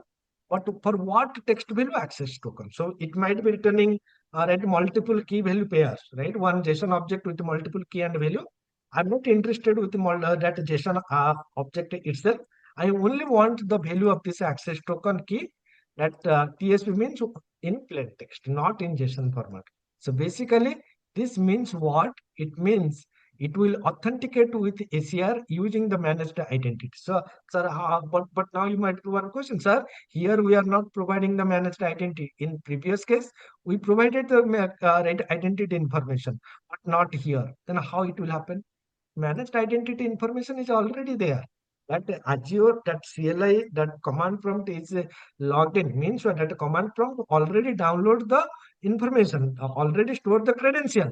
So that credential he will pass. That means here I'm invoking this endpoint means what? Using this information means what? Whatever the managed identity, using that managed identity only we are invoking this endpoint. I mean this point. So at this point, if that particular managed identity have access to this particular ACR, Azure Container Registry, then it will return one access token. Clear? Okay. Right? And here we are storing that access token in mask. So if it is not mask, we are storing that access token in mask, and then we are saving that token as the output of this step. So this is one step. So from this step, we are saving that token. So whatever the ACR token we return, that is going to be stored inside this token variable, right? So that, right, the next step, they can access the access token. How they can access this access token? So you have to use this syntax, right? What steps dot step ID. So here we are providing the step ID as this outputs dot output name. For example, steps ACR token, then outputs and the token variable. So this variable is nothing but the variable on which we are storing the token. So now in step 3, what we got? In step 3, if that particular identity have permission to that particular ACR, then it will receive the access token. And that access token, the next step can access using the syntax. Clear?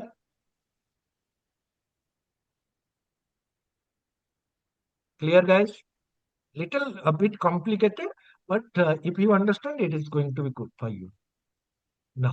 Now once we have this, right, now sign in the Docker client into ACR using the temporary token. So we got the temporary token. Now we need to sign in, right? So let us see how to log into Azure Container Registry, right? So to log into Azure Container Registry, right, what we need to do, we need to use this syntax, right? Docker login action. So now we want to log into Docker Container Registry. So Docker login action for. So this is right, and here we need to provide the Docker, right? What I can say, that login URL, ACR login server. So we provided this username. Guys, remember the syntax, this endpoint, what exactly it expects. Three things: registry, username, and password. So this registry is nothing but your login server URL. Username, it is zero sign. I mean, this is not the actual username, but this is what you need to provide. This is not the actual Azure or ACR username. But yes, we need to provide some placeholder, and this is 0000 is the formatted placeholder. And the password. See, guys, remember, this is not the password. This is actually the access token that is written by this step. So this step is basically going to check whether this particular user having access to that particular ACR. If it is having access to that particular ACR, it will return, and then that token we are passing here, right? Temporary access token generated using the managed identity in the previous step. So with this step, right, now we are logged in into the Azure Container Registry. So once we logged in into the Azure Container Registry, then what we can do, we can build our Docker image and we can push that Docker image to right, that container registry. So here you can see configure Docker Buildx. So now you have got two things, right? So in this case, right, in this step, we are not logging to Azure Container Registry. Here we are simply checking whether the particular identity having permission to access the Azure Container Registry or not. If it is having permission, then just give me one access token. Using that access token, in later, I can log into Azure Container Registry. So this is for getting the access token, and this is for signing into the Azure Container Registry using the temporary access token, right? And once we logged in into the Azure Container Registry, next, what we need to do, we need to build and push the Docker image. So this Docker setup build action. So this is going to configure the Buildx. So Buildx, Docker Buildx. So Docker Buildx is basically used to build the Docker image. This action is basically used to build the Docker image and push the Docker image into Azure Container Registry. So now, so once you configure Docker Buildx, now we can use that Docker Buildx to push the image into Azure Container Registry. See how we can do this thing. So this is the command that what we need to use, right? Docker build push action. So this is what it is going to build the Docker image and push the Docker image. First of all, how to build the image? So folder, first of all, we need to figure out the folder which is going to contain our files. In this case, we have created an environment variable build context, which is going to contains our source code. Then we need to figure out what is the Docker file. So I mean, how to generate the Docker image, that rules and that rules or statement or instruction we have provided inside this file. That file path we need to access. So push image to ACR after the build success. Push true means what? Now, if after getting the content right source file, once we build the image, if build succeed, then push that image, right? Once the build is succeed, then create the image and push that image to the right Docker. I mean, push that image to Azure Container Registry. So here, push the same Docker image with the two tags. So latest, this is one tag, which is always going to update the latest tag, and GitHub SHA. So GitHub SHA means what? It is going to append, right, some unique tag name to the image, so that later you can verify which is the right image tag for which commit. So I will show you this thing, how you will verify. And this tag means what? Whatever the environment login server, then the image name and the latest. So this image name is nothing but your repository name, and then this is the latest, and this is GitHub. So basically, for each push, it is going to generate two tags. So let me copy this one and let me create a workflow file. So how to create a workflow file? So first of all, guys, okay, go to your code, add a file, create a file. And guys, remember, always the workflow needs to be created in a specific folder, right? In a specific folder. Let me first create that folder.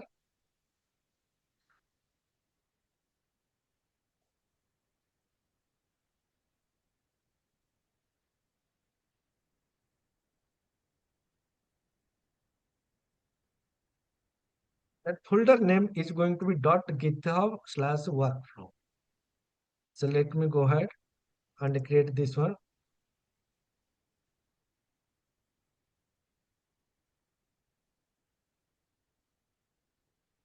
Plus this one, Docker image, whatever. So this is going to be my right folder path. .github/workflow, and whatever name you want to give, you can give. Then take this command,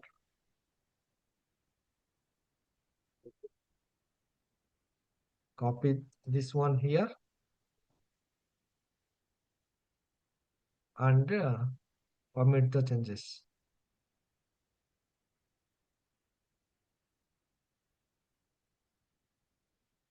So that workflow is created. You can verify that right workflow. You can see it is currently running. Create Docker image ACR CI. So that right workflow is currently running. And if it is successfully run, now you can go to container registry.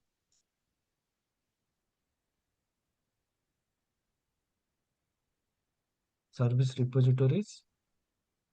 So currently you can see there is no repositories. And at this point of time, if this right job completed successfully, then it is going to create one repository. That is name is going to be whatever the image name we provided. So what is the image name we provided? That what we have already configured in the environment variable. That image name is going to be product management API. So this is also going to be your repository name. So still it is running. You can verify the steps. So it is still running. If you want to cancel, you can click here. So build and you can see it is completed successfully. So now you can see, check out the set up the job. So you can see every comment you written here, right? Get login to Microsoft Azure using OIDC. Yes, you can see subject claim is this one, audience, right? Attempting Azure CLI login. So get temporary access token. You can also see here, right? So login, Docker login server. So this is how it is sending the request. So every step is completed. So now once the job is completed successfully, come here and refresh this page. So now that repository is created, and within this repository, you can see two, right? What I can say, two things are there. One is this latest image and another one is this one. Now, how you can verify this is created for which commit, right? For example,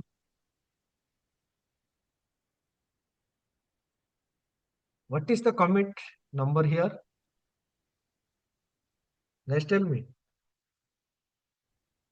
Yeah, A07 Yes, yes. 607 6054. Yeah. Okay. So is this start with the A076054? Yes, yes. That means this image is created for this particular commit. Now, let us do some changes. Now we are making some changes, right? Currently, if you know, right, something is happening. So now you cannot use because that is not available. So what I'm going to do, I just replace this one, right? And here I'm going to do some changes. Once you save now, then Okay. So this is what already there. A product management API.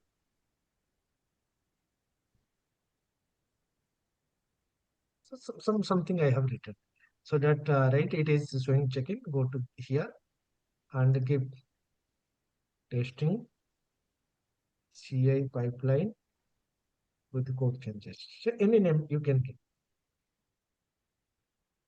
Commit. So now you can see what is that comment here 354C0C. So with this comment, do you think that your workflow is going to run? Why it is not running? Can anybody tell me? I need to push Yes. So these push to changes, get. is in our whatever local repository, right? on your local repository. So we need to push these changes to global repository. How you can push? First of all, make a pull. Then what you need to do? You need to make a push.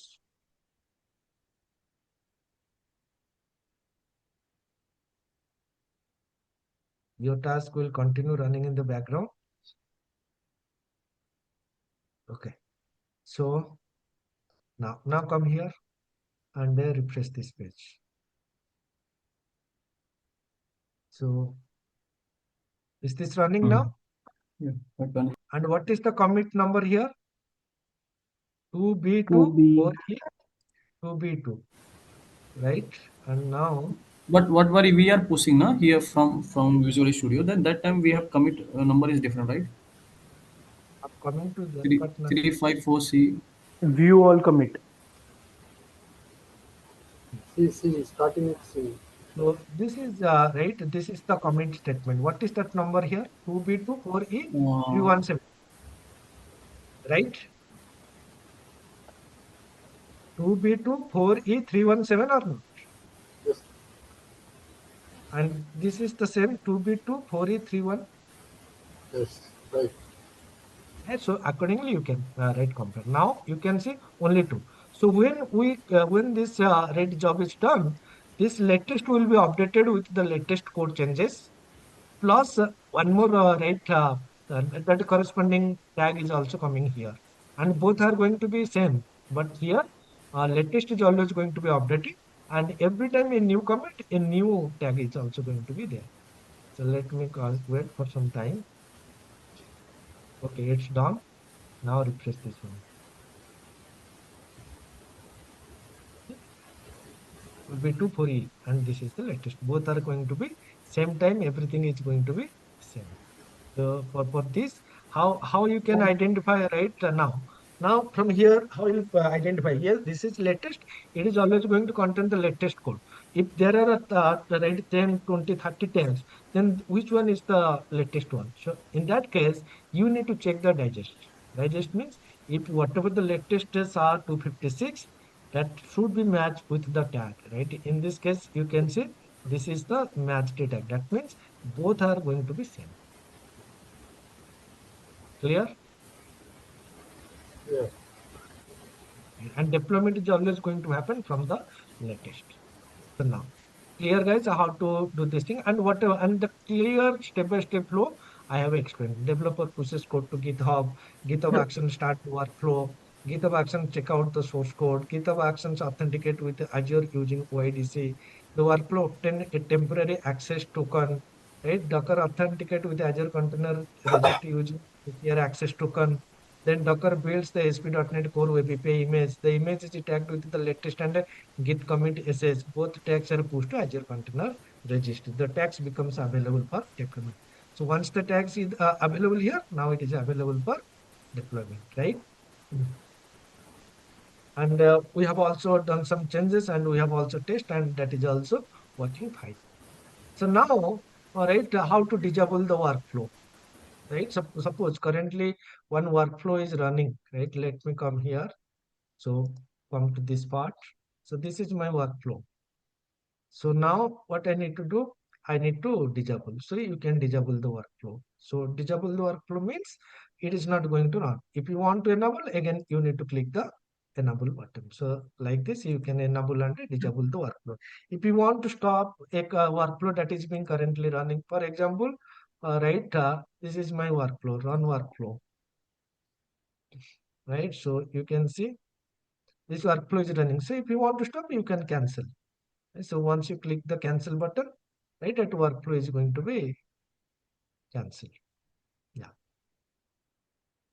Right. So this is how you can stop and cancel. So we have also discussed RBAC, role-based access control. And here we discuss ABAC, attribute-based access control. How both are work together. How does the GitHub Action authenticate with using Azure OIDC? We have discussed this thing, right? Azure login setup. So this is the value, right? GitHub generate the OIDC token. So the OIDC token is going to contain this thing, repository information. Then it will send this token to this Azure login endpoint.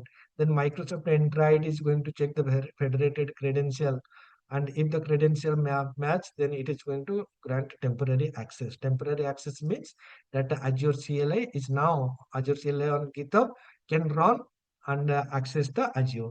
So how does the workflow obtain a temporary token using this endpoint? How does Docker authenticate with a Azure Container Registry using an ACR access token? So for that purpose, you need to provide the fully Azure ACR login URL. Username is this fixed value. Password means the access token which you obtained. How to push the image using Docker build context. Clear, guys? Clear? Yes. Parne, the workflow that you have written it, the workflow we have to create it, or is this the responsibility of the infrastructure team?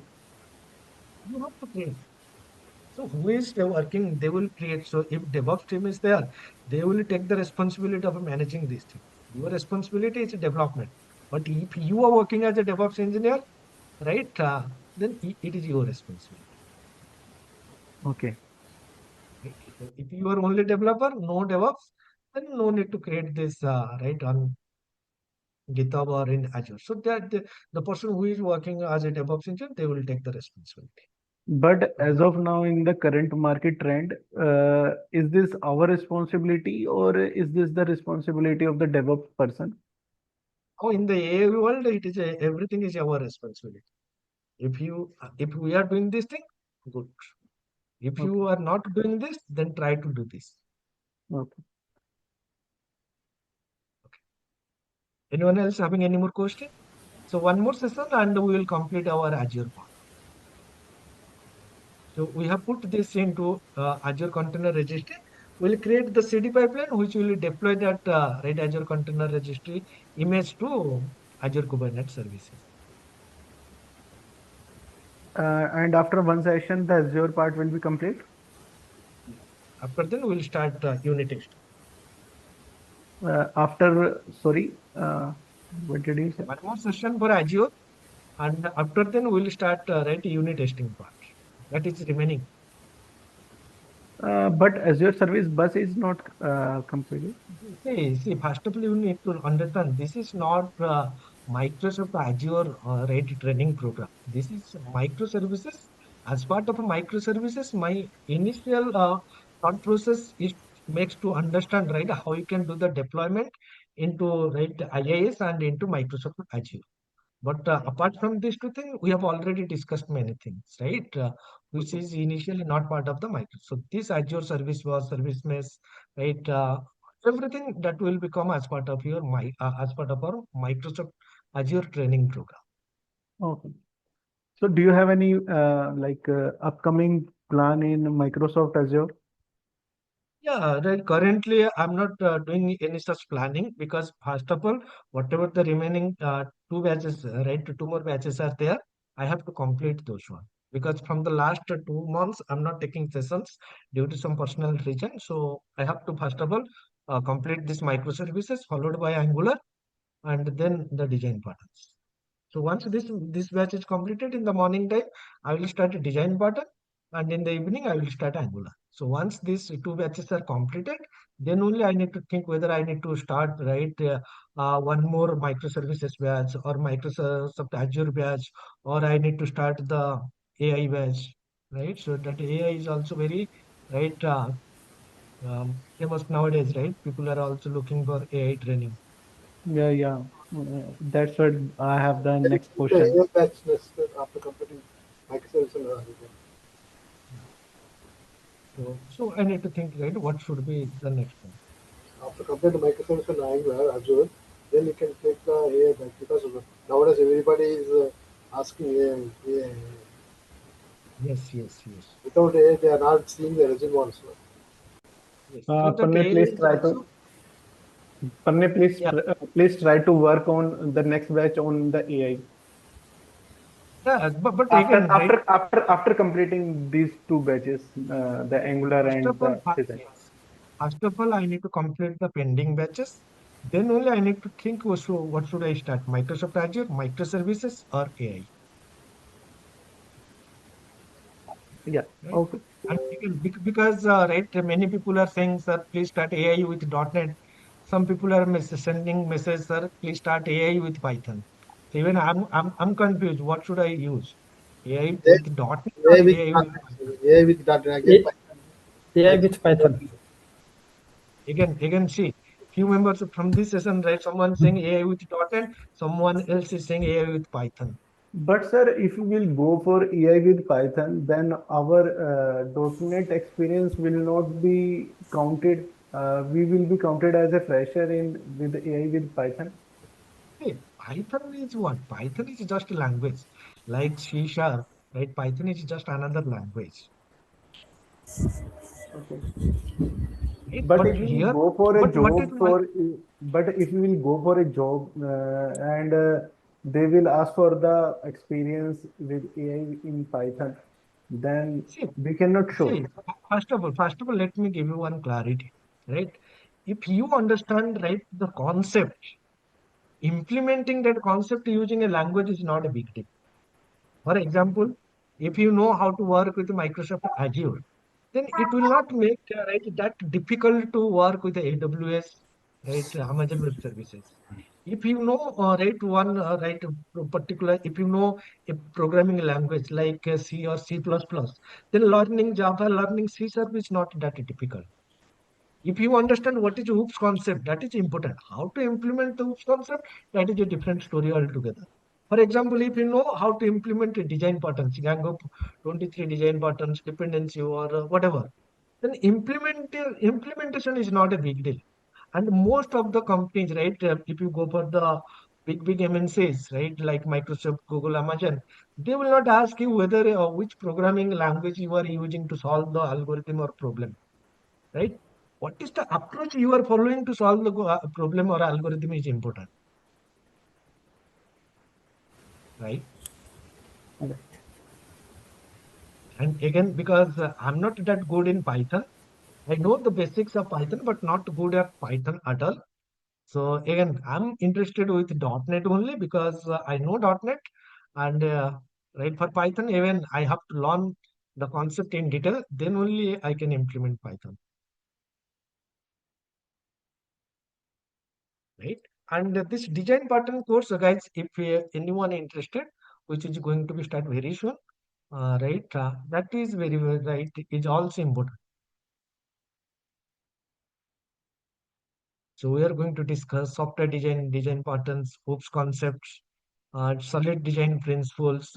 This is not design pattern. This is design pattern principles and architectures. Dependency injection, inversion of control, layered design pattern. Right? What do you mean by layered design pattern?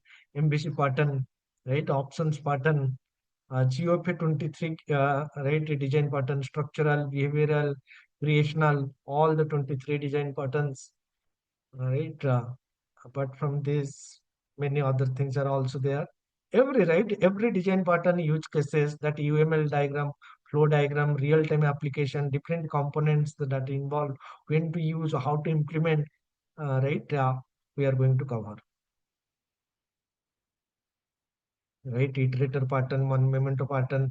So some of visitor pattern, interpreter pattern, right? Enterprise application design pattern, repository, generic repository, unit of work, right? Specification pattern, right? For example, you can create some kind of rules in the UI and using or not, and accordingly it is going to execute. So result pattern, how you can return a standard result pattern from your application. CQRS pattern, command query right pattern. So architectures like clean architecture, how to implement, domain driven architecture, how to implement, right? And finally that microservices architecture. So only the architecture,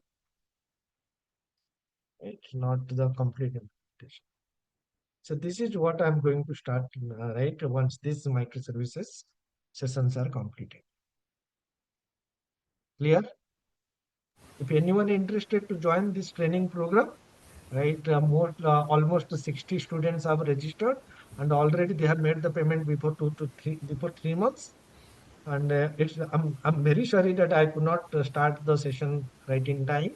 But once this, I mean, after 4 to 5 sessions, it is going to be started. Mostly next Monday. This Monday, I'm not going to start. The upcoming Monday, that design pattern session is going to be started. It's okay for me. Okay. How many days it will take, sir? Design patterns? 2 months. 2 months. See, because in microservices, right, coding part is less. In Azure and GitHub Action, coding part is less. Most of the time, we need to understand the features, understand how it is happening. That is going to take more time. And Yes. when it comes to this design pattern, here, many, it is going to vary. Right, what I can say, mostly coding part, how to implement, when to implement, what are the different components, what is the UML diagram, real-time use cases, that what we are going to learn. Yeah, coding part will be more. Right?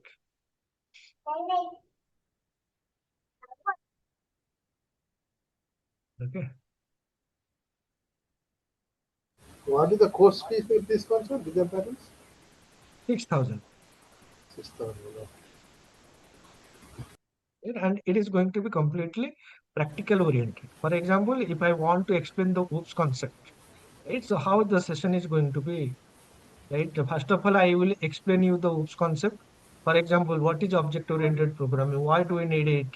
What is the object-oriented programming from the layman's analogy, right? What is a class object, right? Then I'm going to discuss some real-time e-commerce analogy scenarios, right? How it is implemented. Then what is encapsulation, right? Every concept, right? Encapsulation, some real-time layman analogy so that you can easily understand some, right? Dummy code, you can see abstraction, what is abstraction. Then I'm going to discuss, right? What is inheritance. Then I'm going to cover, right? Problems with the deep inheritance, why excessive parent-child inheritance becomes difficult, right? Problems with deep inheritance, and if the problem is with deep inheritance, then what is the solution? Composition, right? Then what is composition? How it is going to be implemented? Real-time scenarios, layman point of view, polymorphism. Okay, whatever your OOPS concept, that what first of all I will make ready. See interfaces, every concept, right? Like this. First of all, I will explain the concept with some dummy code. Abstract class, right? So every OOPS concept means complete OOPS concept. And then what I'm going to do, by taking all these OOPS concept, I'm going to develop a real-time application. For example, So this is right. For example, what application I'm going to develop, class object. So these are the classes that what I'm going to use. Encapsulation, where I'm going to use encapsulation, where I'm going to use abstraction, where I'm going to use interface, inheritance, polymorphism, right? Abstract class, loose coupling, right? What is the application scenario? This is what the application scenario. So it will send a request, how this request is going to be handled by the application. So how to create the project, right? What are the models to be created, right? Everything, right? Then right within this class, how the oops concept is implemented, right? Suppose this is, I'm creating one class, then what oops concept is implemented in this class, like this I'm going to explain, right? Understanding is fine, how it is being implemented, that is important. So how to create the DTO, right? How to create the services. So then right, once this is done, then you can also create, right, controller classes, all these things. So interesting, right? So practical implementation by taking all the oops concept, that is also important, Yes. Thank you. right? So 100% it will give you more clarity. Okay. Thank you, guys. Thank you. Thank you, sir. Good night.